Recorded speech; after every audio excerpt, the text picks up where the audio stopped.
देखिए, paper leak की अगर मैं बात करूं तो बड़ा ही गंभीर मसला है, बड़ा ही दुखद विषय है। देश के युवाओं के साथ में, देश के युवाओं के भविष्य के साथ में जो खिलवाड़ हो रहा है, देश के युवाओं को बर्बाद करने की जो ये एक सिस्टम चल पड़ा है कि देश के युवाओं को बार-बार लाइन में लगाओ, बार-बार उनसे पेपर करवाओ।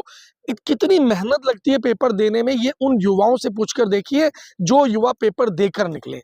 लेकिन हमारे देश में तो सिस्टम बन चुका है। बीजेपी कहती है कहाँ पेपर लीक होता, कहीं कुछ नहीं होता है, सब झूठी अफवाह। देखिए, अब ये सवाल तो मुझे आपसे पूछना चाहिए। आप पत्रकार हैं तो आपकी जिम्मेदारी ज्यादा बनती है कि आप इन चीजों की तफ्तीश करें। जैसे आपने देखा, गुजरात फाइल्स के अंदर एक पत्रकार महोदय थी जिन्होंने गुजरात के दंगों को एक्सपोज किया, अंडर कवर एजेंट थी। तो आज के टाइम में वो पत्रकार कहाँ है? आप मेरे से माइक लगाकर पूछ रहे हैं। मुझे लगता है कि आपको खुद जाकर के ग्राउंड पे, जमीन पे जो है ये काम करने चाहिए और उन चीजों को अंडर कवर होकर के निकाल के जनता के सामने रखना चाहिए। बच्चों ने पेपर दिया था सननेट का, क्या उनका भविष्य बर्बाद हो गया? देखिए, बच्चों का भविष्य तो यकीनन जिस स्थिति के अंदर बच्चों को पहुंचा दिया गया है, आज की तारीख में ये मानकर चलिए 28 साल और 30 साल तक के लोगों को तो पढ़ाई की लाइन में लगाया हुआ है, उनको बच्चे बनाया हुआ है। करोड़ों करोड़ों रुपए की जो कॉलेजों में फीस ली जा रही है, एडमिशन के नाम पे जो धांधली चल रही है, हर चीज में धांधली। 28 साल 30 साल, मैं आपको बता रहा हूँ। आज अभी जब आप वीडियो डालेंगे, बर्बादी की कगार पर, जब आप वीडियो डालेंगे, मैं बिल्कुल उसी पे आ रहा हूँ आपकी बात पे, देश बर्बादी की कगार पे क्यों है। आज जब आप ये वीडियो डालेंगे तो आप देखेंगे 40-40 साल के लोग हो चुके हैं, जिनकी उम्र हो चुकी है, जिनकी शादियां नहीं हो रही हैं। 40 साल, ये वो देश है जहां पर 21 साल के युवाओं की, बच्चों की शादियां हो जाया करती थी।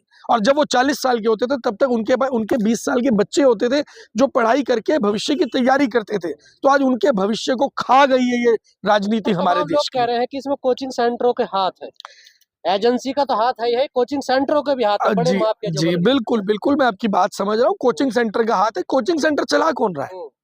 नेताओं के दलाल। हमारे देश में नेताओं ने केवल और केवल देश के दलाल पैदा किए हैं, देश की राजनीति में दलाल पैदा कर दिए हैं, जिनका काम केवल और केवल अपनी जेब भरना और अपने नेताओं की जेब भरना। अगर हम आज भी नहीं जागे तो वो दिन दूर नहीं जब आपको रोटी मिलनी बंद हो जाएगी और जिस दिन आप घर से बाहर निकलेंगे और अपने घर, अपने नेता के घर में घुस जाएंगे और उससे जाकर के रोटी मांगेंगे, क्योंकि आपके पास विकल्प नहीं बचेगा। जिस तरीके से आपको बर्बाद किया जा रहा है, आपकी आंखें बंद हैं, आपकी आंखें खुल नहीं रही है, आपको सिर्फ और सिर्फ अपने नेता दिख रहे हैं। तो सब राष्ट्रहित में हो रहा है ना। देखिए, हाँ तो देशभक्ति आपको अपनी दिखानी होगी ना। हाँ तो देशभक्ति क्या सिर्फ आम जनता को दिखानी है? आम जनता जो है वो अपनी गाड़ी से अपने ऑफिस भी ना जाए, उसको तो ऑनलाइन करना है। लेकिन हमारे देश के नेताओं को 150 गाड़ियों का काफिला लेके चलना है भाई। तो देशभक्ति उन नेताओं को नहीं दिखानी। वो जो बड़ी बड़ी पार्टी करते हैं, हजारों लोगों को पार्टी करके देते हैं, उनको देशभक्ति नहीं दिखानी।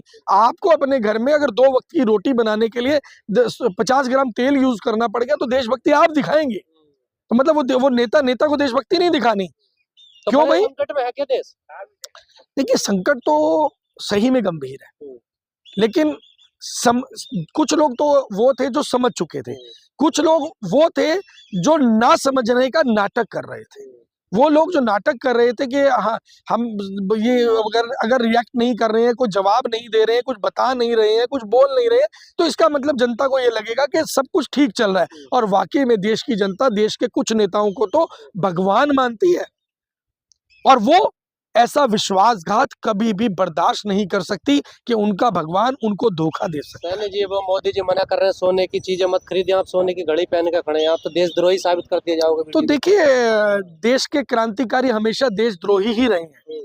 चाहे अंग्रेजों का समय रहा हो तब भी क्रांतिकारी देशद्रोही ही रहे हैं, और चाहे मुगलों का समय हो तब भी बगावत करने वाले हुकूमत के बागी ही रहे हैं।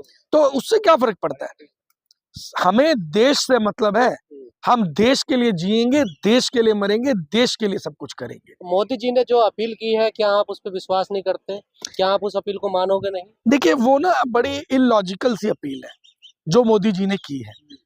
आप सही मायने में दिल पर हाथ रख के बताइए, आप पत्रकार हैं, बाकी भी पत्रकार यहाँ हमारे साथ खड़े हैं, सही मायने में बताइए, अगर आपके घर में आपकी बहन की शादी होगी, आपकी बेटी की शादी होगी, क्या आप, क्योंकि केवल आप बेटी को नहीं दे रहे, बेटी के आने वाले पूरे जीवन के लिए आप उसको दे रहे हैं, और एक बार कन्यादान किया जाता है, एक बार बेटी को दिया जाता है।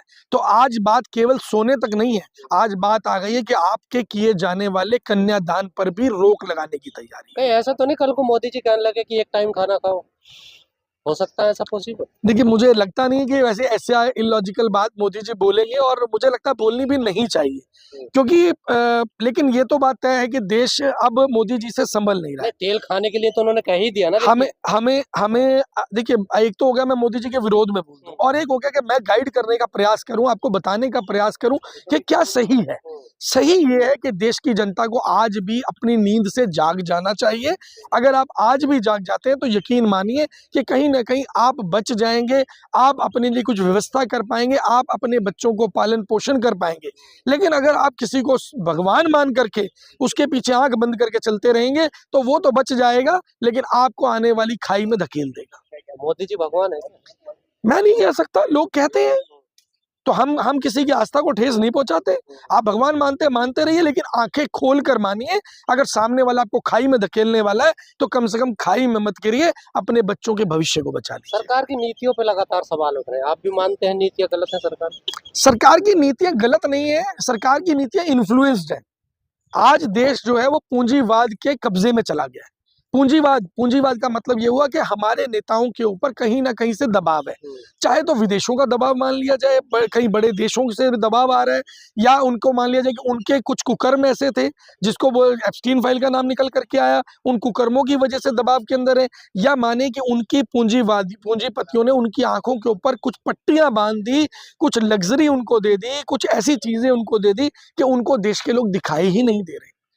तो अब ऐसी स्थिति के अंदर देश को आज उन लोगों की जरूरत है जो आकर के सही मायने में देश को संभाल पाए। देश का अगर संकट आएगा तो जनता ही उसकी परीक्षा देगी, या जो उसका देश का ठेकेदार है उसे भी कुछ परीक्षा देनी? देखिए, परीक्षा तो देश की जनता ही देती आई है, लेकिन वो परीक्षा तब दे पाएगी जब देश की जनता इन चीजों को समझ पाएगी, जब जनता के अंदर अंडरस्टैंडिंग होगी कि हाँ, सही मायने में हमें समझना है, सोचना है और सोच समझ कर निर्णय लेना है। आंख बंद करके किसी को अगर आप भगवान मानेंगे और आपको पता भी नहीं है कि वो भगवान है भी कि नहीं, तो फिर उस स्थिति के अंदर यही स्थिति पैदा होगी कि आपके घर से गैस खत्म हो जाएगी, आपके घर पे तेल खत्म हो जाएगा, आपके घूमने पर रिस्ट्रिक्शन लग जाएगी, आपके विदेश घूमने पर रिस्ट्रिक्शन लग जाएगी, आपको कहीं पर भी कुछ जो उनका मन करेगा, आपके भगवान का, नकली भगवान का मन करेगा, वो आपको आदेश दे देगा और आपको वो मानना राहुल गांधी की बात ठीक है क्या, जो उन्होंने कहा भारी संकट से देश गुजरने? देखिए, राहुल गांधी जी थोड़ा सा लेट चलते हैं। मुझे ऐसा लगता है कि राहुल गांधी जी को ये सब चीजें कह रहे थे ना, नहीं, देखिए, जो जिस हिसाब से कांग्रेस को आवाज उठानी चाहिए थी, कांग्रेस उस हिसाब से आवाज नहीं उठा पा रही है। यही कारण है कि आज देश से विपक्ष खत्म हो चुका है। अब अगर आप बात करें तो कल अरविंद केजरीवाल जी ने जो प्रेस कॉन्फ्रेंस करी है, उसके बीच में उन्होंने एक्चुअल में क्या बोला है मोदी जी से कि आप अभी भी सही स्थिति के बारे में बताइए, क्योंकि जब आप सही स्थिति के बारे में बताएंगे तो देश के लोग कम से कम अपना डैमेज कंट्रोल कर पाएंगे। लेकिन अगर आप आज भी नहीं बताएंगे और अचानक से पता लगेगा कि डीजल खत्म हो गया पेट्रोल पंप के ऊपर, अचानक से पता लगेगा कि गैस की सप्लाई नहीं आ रही है, या फर्टिलाइजर ना होने की वजह से अनाज की शॉर्टेज हो गई है, तो उस वक्त में आपके हाथ से सब कुछ निकल चुका होगा।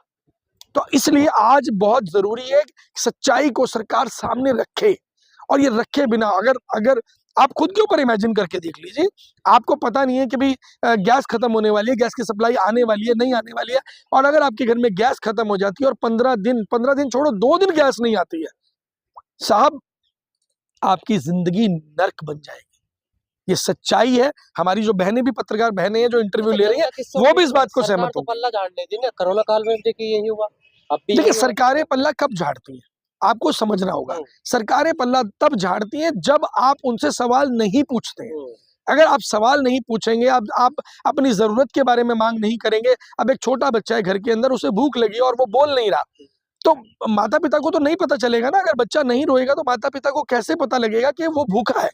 अगर वो रोएगा, वो चिल्लाएगा, किसी चीज की मांग करेगा, तो यकीनन उसे खाने को दिया जाएगा, नहीं तो हाँ। मोदी जी से क्या कहना चाहोगे आप, जो भी मौजूदा संकट है? मैं मोदी जी से बस एक विनती करना चाहूंगा कि मोदी जी, हमारे देश के लोग बहुत आम लोग हैं, हमारे देश के लोग बहुत साफ दिल के लोग हैं, हमारे देश के लोग बहुत ईमानदार लोग हैं, बस इनसे दगा मत कीजिए। इनसे धोखा मत कीजिए, इनको सच सच बताइए देश की क्या स्थिति है, क्योंकि अगर इनको आप सच बता देंगे तो शायद ये लोग आपको माफ कर देंगे। लेकिन अगर आप सच नहीं बताएंगे और कहीं ना कहीं जैसे कोरोना के अंदर हमने बहुत सारे लोगों को गवाया, अगर हम लोग ऐसे लोगों को गवा देंगे तो यकीन मानिए साफ दिल के लोग, ईमानदार लोग, देश को प्यार करने वाले लोग आपको कभी माफ नहीं करेंगे।